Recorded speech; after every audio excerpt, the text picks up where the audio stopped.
বাবা আমার বক্তব্য লোক রাইছাও কি নিয়ে আইছাও? বাবা আমি তোমার লিগে পালের গরুটা নিয়েছি। বাহ কি সুন্দর, তুমি সে আমার আসল ভক্ত।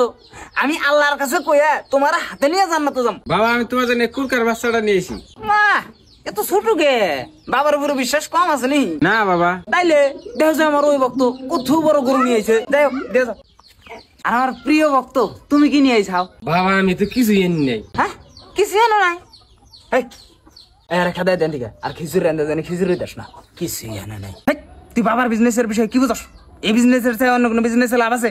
এর মধ্যে খালি লাভ আর লাভই। একটা কথা সবসময় মনে রাখিস, মানুষের আস্থার উপরে করা বিজনেস এসে সবচাইতে বড় বিজনেস। তুমি কি নিয়ে গেছো? আমার পোলাহান হয় না। পুলাহানা না বাবার কাছে দোয়া চাও, একদিন হয়ে যাও গা। বাবা আমার পোলাহান হয় না, আমার দোয়া করেন। বললাম না দেখি তোমার পেটটা দেখি। ঠিক আছে হয়ে যাও গা। আর রাইতে একটা বাড়াইও। এই ডেলি নামাজ পড়ো না নাকি? নামাজ পড়বো একদিন। ফারুকুদ্দিন কাদির সে ছিল আসল ভক্ত, সব সময় গুরুর চরণে পড়ে থাকতো, গুরুর চরণ দেয়া পানি খাইতো।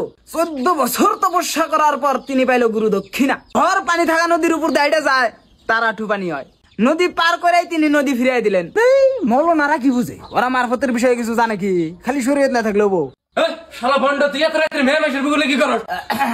আমার ভক্তর বউ লাগে। ধর্ম নামে তুমি ভণ্ডামি করবে না।